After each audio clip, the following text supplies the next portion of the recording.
Welcome into ESPN Headlines. I'm Michelle Steele. With the PED issue once again making headlines, Curt Schilling is responding with his own side of the story and joins me now on the phone. So Curt, let's talk about what you told to ESPN Radio recently. You said that former members of the Red Sox organization approached you in 2008 about potentially using PEDs to help recover from injury.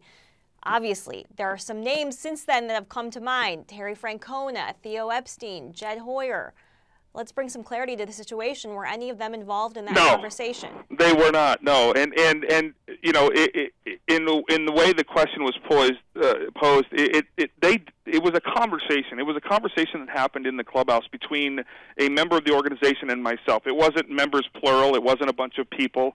It was a conversation, and it was you know, if anybody remembers the '08 season in Boston, you know, I was hurt. I had wanted to go a different route to get healthy, and the team and I disagreed. But this was a conversation that came up somewhere in the middle of the season between this person and myself, and other people heard the conversation.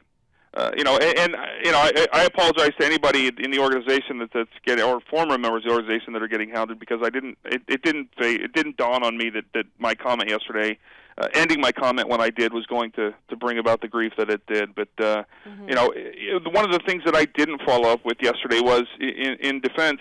The process that is in place for things like this worked, and by that I mean someone in the front office became aware of the conversation and you know, went to MLB, and there was a conversation that I had to have with people from Major League Baseball about this conversation. Right. So from that perspective, the process worked, and you know, it was like I said, it was an awkward and uncomfortable conversation to begin with. So I guess the question is, you know, when you were talking to Colin Cowherd on his show, and I know you were answering a question that Colin asked, but why tell the story at all, and why tell it without revealing the names? Well, I think I don't even remember why I answered the question the way I did, or what the question was, but I guess I was trying to give context to the environment. I mean, you know, it became clear to me towards the end of my career that I was not as aware of the situation involving PEDs as other people were, and that it wasn't. It was probably more prevalent than I ever thought it was. But it was a very. If I look back on my career at moments that stand out to me as you know, which one of these things is not like the other. This was one of those moments, and it happens. And people, you know, to maybe take it a step further, I can't imagine that conversation happening with someone that was 23 or 24 and trying to establish themselves in the big leagues.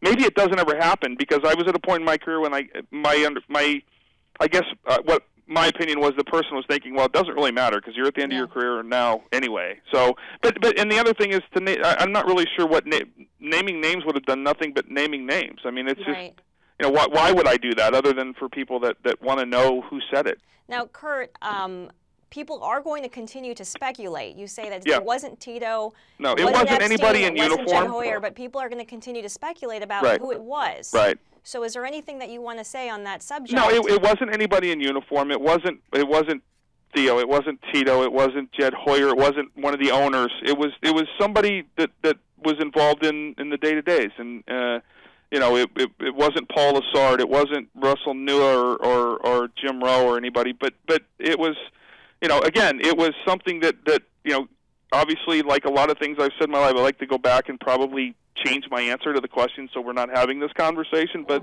it happened, and you know, there's nothing I can do about that. And also, just to clarify so that we're all on the same page, you didn't take the banned substances to help you? No. Well, my career was over at that point, so no, I didn't. You know, sort of a big picture question, just to throw it forward. Baseball is instituting HGH testing later this year. Is there anything the league should do further to help deal with this issue?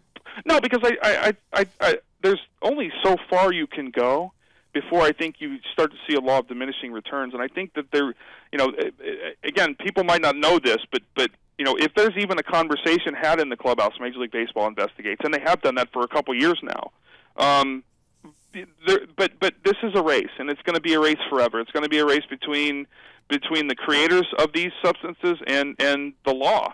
And it always seems to me that the creators of this stuff are always one step ahead. Right.